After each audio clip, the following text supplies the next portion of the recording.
Hi మిత్రులారా, కథ చెప్తాను వింటారా అనే ఛానల్ ద్వారా అద్దంలో అమ్మ అనే జపాన్ జానపద కథను చెప్పబోతున్నది కుడుపూడి మహాలక్ష్మి. దీనిని సేకరించిన వారు డాక్టర్ ఎం హరికిషన్ గారు. జపాన్లో ఒక పల్లెటూరు ఉండేది. అది చాలా చిన్నది. అక్కడ ప్రజలకు నగరం చాలా దూరం. నగరంలో దొరికే వస్తువులు ఏవి అక్కడ ఉండేవి కావు. ఆ ఊరు నుండి ఎవరూ పెద్దగా బయటికి కూడా పోయేవాళ్ళు కాదు. ఆ నగరంలో ఒక వ్యాపారి ఉండేవాడు. ఆ వ్యాపారికి ఒక చిన్న పాప ఉంది. ఆ పాప ముద్దు ముద్దు మాటలు, ముత్యాల్లాంటి నవ్వులంటే అతనికి చాలా ఇష్టం.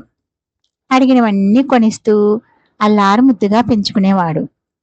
అతను బట్టలు తయారు చేసేవాడు. ఆ ఏడు ఆ ఊరిలో పెద్ద కరువు వచ్చి ఎవరూ కొనడానికి రాలేదు. దాంతో దూరంగా ఉన్న టోక్యో నగరానికి పోయి అమ్ముకొని రావాలనుకున్నాడు. దాంతో ఆయన పెళ్ళాన్ని పిలిచి, నేను పోయి రావటానికి చాలా రోజులు పడుతుంది, పాప జాగ్రత్త, దాని పాదాలను నీ అరిచేతుల్లో పెట్టుకుని కాపాడు, కాటుక కళ్ళల్లో కన్నీరు రాకుండా చూసుకో, నేను తిరిగి వచ్చేటప్పుడు నీవు ఇంతవరకు ఎప్పుడూ ఎక్కడా చూడని ఏదైనా ఒక అపురూపమైన కానుక తీసుకొని వస్తా అని చెప్పాడు. అదే సమయంలో కూతుర్ని పిలిచి, పాప, నీవు పుట్టినప్పటి నుంచి నిన్ను విడిచి ఎప్పుడూ ఎక్కడికి ఇంతకాలం పోలేదు. నేను లేనని అమ్మని సతాయించొద్దు, అనవసరంగా బయట తిరుగుతూ అది కావాలా ఇది కావాలా అని మొండిపట్టు పట్టొద్దు. నీవు బుద్ధిగా అమ్మ చెప్పినట్లు వింటే వచ్చేటప్పుడు రంగురంగుల బొమ్మలు కానుకగా తెస్తా, సరేనా అన్నాడు. ఆ పాప అలాగేనంటూ తల ఊపింది. ఇద్దరికీ జాగ్రత్తలు చెప్పి నగరానికి బయలుదేరాడు. అక్కడ వీధులన్నీ తిరుగుతూ తాను తెచ్చిన బట్టలన్నీ ఒక్కొక్కటే అమ్మసాగాడు. అవి చాలా మంచిగా మన్నికగా ఉండటంతో మంచి ధర వచ్చింది. నెల రోజుల్లో అన్నీ అమ్ముడైపోయాయి. ఇచ్చిన మాట ప్రకారం పెళ్ళానికి కూతురికి కావలసిన కానుకలు తీసుకొని ఇంటికి బయలుదేరాడు.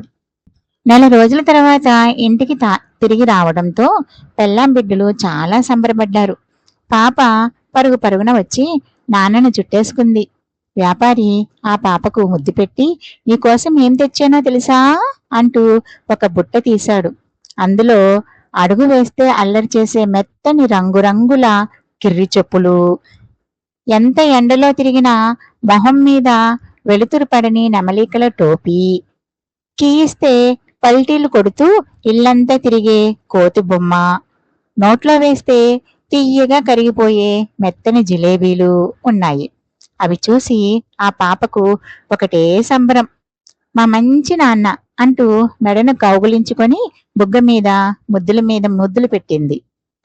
పాప వాటితో ఆడుకుంటూ ఉంటే పెళ్ళాన్ని పిలిచి, ఇదిగో నీవు ఎప్పుడూ చూడని, అసలు ఈ ఊరిలోనే ఎవరికీ తెలియని అద్భుతమైన కానుక అంటూ ఒక అందమైన చెక్కపిడి ఉన్న అద్దాన్ని తీసి ఆమెకి అందించాడు. ఆమె అద్దాన్ని జీవితంలో అదే మొదటిసారి చూడడం. అందులోకి చూడగానే ఆమె మొహం ఆమెకే కనబడింది.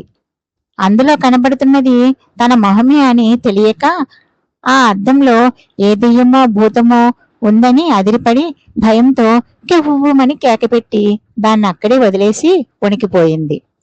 అతను చిరునవ్వు నవ్వి, ఒసే పిచ్చిమొహమా, దీన్ని అద్దం అంటారు, దీనిలో మన మొహమే కనబడుతుంది, అంతేగాని భూతం కాదు దెయ్యం కాదు, దా ఇద్దరం కలిసి ఒకేసారి చూద్దాం అన్నాడు. ఆమె భయపడుతూ మొగుడితో కలిసి దానిలోకి తొంగి చూసింది. ఇద్దరు మొహాలు పక్కపక్కనే చూడముచ్చటగా కనబడ్డాయి. అది చూసి ఆమె సంబరపడింది.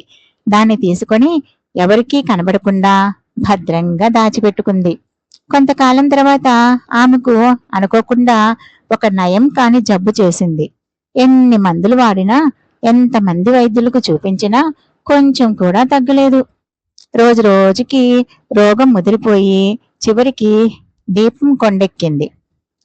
చనిపోయే ముందు కూతుర్ని పిలిచి అద్దాన్ని ఆ పాప చేతిలో పెట్టి, పాప, నాన్న మాటకు ఎప్పుడూ ఎదురు చెప్పకు, తల్లి లేని బిడ్డగా జాగ్రత్తగా బతుకు, నేను ఎల్లప్పుడూ నీకు తోడుగా ఉంటా. నీకు బాధ కలిగితే ఈ అద్దంలో చూడు, ఇందులో కనబడతా. నీ బాధలన్నీ నాకు చెప్పుకో, తగ్గిపోతాయి అంది. అమ్మ చనిపోయాక ఆ పాప ఆ అద్దాన్ని జాగ్రత్తగా ఎవరికీ కనబడకుండా తన గదిలోని చెక్కపెట్టెలో దాచిపెట్టుకుంది. కొంతకాలానికి వాళ్ళ నాన్న మరలా పెళ్లి చేసుకున్నాడు. సవితి తల్లి మంచిదే గాని కోపం చాలా ఎక్కువ. చెప్పిన పని చేయకున్నా, మాటకు మాట చెప్పినా తల్లి లేని పిల్ల అని కూడా చూడకుండా నోటికొచ్చినట్టు తిట్టేది. కొంచెం కూడా జాలి చూపించేది కాదు, దగ్గరికి తీసుకునేది కాదు. నాన్న కూడా వ్యాపారంలో పడిపోయాడు. ఇంతకు ముందులా ఆ పాపను పట్టించుకోవటం మానేశాడు. దాంతో పాపం ఆ పాప ఒంటరి అయిపోయింది. మనసుకు బాధ కలిగినప్పుడు ఎవరూ లేని సమయం చూసి చెక్కపెట్టెలో దాచిపెట్టిన అద్దం తీసి చూసేది. ఆ పాపకు అద్దం అంటే తెలియదు కదా. ఆ అద్దంలో తన రూపమే కనబడినా అది అమ్మే అనుకునేది. అమ్మ తన కోసం అచ్చం తనలాగే చిన్న పిల్లలాగా మారిపోయింది అని సంబరపడేది. అమ్మతో బాధలన్నీ చెప్పుకునేది. ఆ పాప నవ్వితే అద్దంలో అమ్మ నవ్వేది. ఆ పాప ఏడిస్తే అద్దంలో అమ్మ కూడా ఏడ్చేది. అమ్మకు అన్నీ చెప్పుకునేసరికి ఆ పాపకు గుండె బరువు తగ్గిపోయేది. మనసంతా తేలికగా మారిపోయేది. ఇంటి పనులన్నీ అయిపోయాక ఆ పాప ఎక్కువగా గదిలోనే ఉండిపోయేది. అద్దం తీసి అమ్మను చూస్తూ ఉండేది. ఒకసారి వాళ్ళ సవతి తల్లి ఆ పాప గదిలో ఎవరితోనో మాట్లాడటం గమనించింది. ఇదేందబ్బా, ఒక్కతే ఎవరితో మాట్లాడుతుంది అని చప్పుడు కాకుండా కిటికీలోంచి తొంగి చూసింది. చూస్తే ఇంకేముంది, ఆ పాప చేతిలోని అద్దంలో ఏదో కదులుతూ ఉన్న బొమ్మ కనబడింది. ఆమె కూడా అంతవరకు అద్దం చూడలేదు కదా. దాంతో ఓరి దేవుడా, ఈ పాపకు ఏవో మంత్రశక్తులు ఉన్నట్టున్నాయి. చేతిలో ఏ దెయ్యాన్నో భూతాన్నో బంధించి చేసి పెట్టుకొని మాట్లాడుతా ఉంది. కొంపతీసి నా మీదకు వదలదు కదా అని భయపడిపోయింది. వెంటనే వేగంగా ఉరుక్కుంటూ మొగ్గుని దగ్గరికి పోయి, నీ ముద్దుల కూతురు ఈ మధ్య మంత్రతంత్రాలు నేర్చుకుని దెయ్యాన్ని తెచ్చి గదిలో పెట్టుకుంది. దానికి నేను తిట్టినవి కొట్టినవి అన్నీ ఒకదాని మీద ఒకటి ఎక్కించి చెబుతా ఉంది.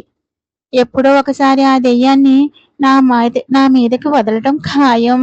నేను చావటం ఖాయం. నేనిక ఇలాంటి ఇంటిలో ఉండలేను. మా పుట్టింటికి వెళ్ళిపోతా అని ఏడ్చుకుంటా చెప్పింది. దాంతో వాళ్ళ నాయన సంగతి ఏమో తెలుసుకుందామని ఆ పాప ఉన్న గదిలోకి వేగంగా వచ్చాడు. ఆ అడుగుల చప్పుడికి అదిరిపడి ఆ పాప చేతిలోనే అద్దాన్ని ఠకీమని చెక్కపెట్టెలో పెట్టేసి మూత వేసింది. వాళ్ళ నాన్న కోపంగా పాప చేయి పట్టుకొని, మీ పినతల్లి మీద ఏవో కుట్రలు చేస్తున్నావంటనే, ఏం దాచిపెట్టావు ఆ పెట్టెలో అన్నాడు విసురుగా. ఆ పాప మౌనంగా పెట్టి తెరిచి అద్దం నాన్న చేతికి అందిస్తూ, అమ్మ చనిపోతూ చనిపోతూ దీన్ని నాకు ఇచ్చింది.